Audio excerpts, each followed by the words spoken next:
सम्झना अधिकारी ma'am. एउटा भनाइ छ, शरीरको कुनै अङ्ग दुख्दा चिकित्सकलाई भेट्नुपर्छ। शरीरको कुनै अङ्ग दुख्दा चिकित्सकलाई भेट्नुपर्छ, तर आफ्नो मन दुख्दा आफ्नो चिकित्सक आफै बन्नुपर्छ। जीवनको यात्रा रोक्नुहुन्न, निरन्तर अगाडि बढ्नुपर्छ। सम्पूर्ण आदरणीय सरम्यामहरुमा नमस्कार। बोल्दैछु म लीला पौडेल, सुदूरपश्चिम धनगढी कैलालीबाट। पेसाले भन्नुपर्दा म एउटा ट्रेनर, साथसाथै काउन्सिलिङको क्षेत्रमा पनि विगत लामो समयदेखि कार्य गर्दै आइरहेकी छु र म फिजिकलको माध्यमबाट र यस्तै गरी भर्चुअल माध्यमबाट पनि विभिन्न किसिमका तालिम कार्यक्रमहरू सञ्चालन गर्दै आइरहेको यहाँहरूलाई जानकारी गराउँदै आजको सेसनलाई अगाडि बढाउँछु। यहाँहरू हामीसँग जोडिनु भएको छ, पक्कै पनि केही न केही आशा अपेक्षा यहाँहरूका छन्। हाम्रो परिवार अहिले 28 जनाको भइसकेको छ। पक्कै पनि एउटा भनाइ छ, हामी खाना लाउनको लागि त जसले पनि लगानी गर्छ, तर बौद्धिक क्षमता जो घाँटीभन्दा माथि लगानी गर्नको लागि यो संसारमा 3% व्यक्तिहरू मात्र छन्। त्यो 3%मा यहाँहरू पर्नुहुन्छ, किनकि दिनभरि काम गरेर आउनुभएको छ, एकदमै थकानको महसुस, अहिले आराम गर्ने, परिवारलाई दिने समय, यहाँहरू आफ्नो बौद्धिक व्यक्तित्व विकासको लागि, आफूमा केही लगानी गर्नको लागि हामीसँग जोडिनु भएको छ। यो महत्त्वपूर्ण समय हामीले आजको यो फ्री वेबिनार, फ्री सेसन भनेर भनिरहेका छौँ। पक्कै पनि पैसा हामी निकाल्न सक्छौँ, तर समय निकाल्न सक्दैनौँ जस्तो लाग्छ। समय यति मूल्यवान छ जो पैसाले किनेर पनि हामी प्राप्त गर्न सक्दैनौँ। त्यस्तो महत्त्वपूर्ण समय यहाँहरू लगानी गरेर खर्चिएर केही हामीलाई उपलब्धिमूलक छ कि भनेर नि हामीसँग जोडिनु भएको छ। पक्कै पनि यहाँहरूको आशा अपेक्षा जुन लिएर आउनुभएको छ त्यो हामीले मेट्न सक्छौँ सक्दैनौँ। यहाँहरूले सेसनको अन्त्यमा आफ्ना केही जिज्ञासाहरू पनि राख्न सक्नुहुनेछ। र सबैभन्दा पहिला अब हामी केही सिक्नको लागि भने आफूमा लगानी गर्नको लागि आएका छौँ भने अब सबै कुराहरूलाई बिर्सेर सबैभन्दा पहिले आफूलाई समय छुट्याएका छौँ।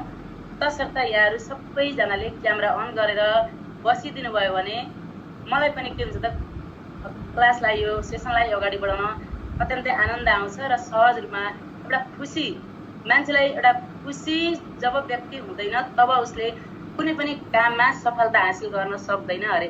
एउटा तथ्याङ्कमा बताइए अनुसार जो खुसी व्यक्ति छ नि सरमेमहरू, त्यो खुसी व्यक्तिले चाहिँ अन्य व्यक्तिको तुलनामा 3 देखि 8% चाहिँ सफलता हासिल गर्न सक्छ अरे। आफ्नो काम, पेसा, व्यवसाय कुनै पनि क्षेत्रमा, जुन क्षेत्रमा हामी लागेका छौँ भने त्यस्तै गरी खुसी व्यक्तिले अन्य व्यक्तिको तुलनामा 8 देखि 20% बढी धन सञ्चय पनि गर्छ अरे।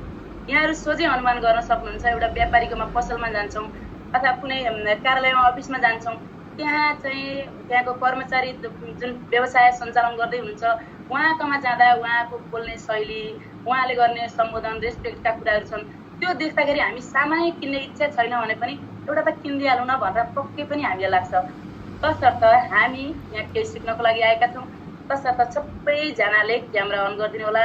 पक्कै पनि यहाँहरू डटपेन र नोटबुक त पक्कै पनि लिनुभएको छ। यहाँहरूलाई मन परेका केही उपयोगी कुराहरू यहाँहरूलाई लाग्यो भने नोट डाउन गरेर टिप्न सक्नुहुन्छ र केही जिज्ञासा लागेका कुराहरू यहाँ हाम्रो च्याट बक्समा पनि राख्न सक्नुहुनेछ भन्दै आजको सेसनलाई म स्लाइड मार्फत नै अगाडि बढाउँछु र एउटा के अनुरोध रिक्वेस्ट गर्छु भन्दाखेरि म अझै पनि हाम्रो साथीहरू, यहाँहरू अझै कसैलाई यो लिङ्क दिन पाए हुन्थ्यो, मेरो साथी हुनुहुन्छ अथवा मेरो फलानु व्यक्ति आफ्नो आफन्त हुनुहुन्छ, उहाँलाई पनि यो कार्यक्रममा चाहिँ सहभागी गराउन पाए हुन्थ्यो भन्ने लाग्छ भने अझै पनि यहाँहरूले पाएको लिङ्कलाई फटाफट सेयर गरेर सहयोग गर्न सक्नुहुनेछ आदरणीय सरमेमहरू भन्दै अब काउन्सिलिङ भनेको के हो त, मनोपरामर्श हामीलाई किन आवश्यक छ र यो तनाव व्यवस्थापन हामीलाई सबैलाई कुनै न कुनै प्रकारको तनाव हामीलाई भइरहेको हुन्छ।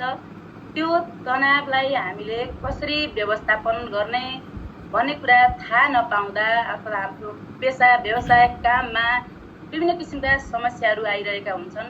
ती समस्याहरूलाई कसरी समाधान गर्ने भन्ने कुरा थाहा नपाउँदा पनि हामीलाई समस्या हुन्छ। र आज यहाँहरू जोडिनु भएको छ कहाँ त भन्दाखेरि हामीले 6 दिवसीय भनेका छौँ, तर यसपालि यहाँहरूकै माग अनुसार हामीले अब 10 दिने आधारभूत मनोपरामर्श तथा तनाव व्यवस्थापन सम्बन्धित तालिमलाई अगाडि बढाउने निर्णय गरेका छौँ। किनकि यो धेरै अत्यन्तै उपयोगी छ। कसको लागि भन्ने पनि लाग्न सक्छ, एउटा विद्यार्थीको लागि, एउटा शिक्षकको लागि, अभिभावकहरूको लागि, कुनै पनि पेसा व्यवसाय कुनै पनि क्षेत्रमा आबद्ध हुनुहुन्छ उहाँहरू जोसुकैको लागि यो तालिम कार्यक्रम अत्यन्त आवश्यक भएको महसुस गरेर नै हामीले यो कार्यक्रम सञ्चालन गर्दै आएका छौँ। र आज चाहिँ हाम्रो यो के छ त भन्दाखेरि धेरै व्यक्तित्वहरूलाई यो थाहा नहुन सक्छ, के हो त यो, के हुन्छ भनेर जिज्ञासा पनि हुनसक्छ। तसर्थ हामीले त्यो जिज्ञासालाई मेटाउनको लागि पनि आज हामीले यो फ्री सेसन भनेर सञ्चालन गर्दैछौँ। र यसरी यहाँहरूले सरम्यामहरू आजसम्म धेरै यस्ता तालिमहरू लिइसक्नु भएको छ, पढ्नु भएको छ, धेरै ज्ञान नलेज छ।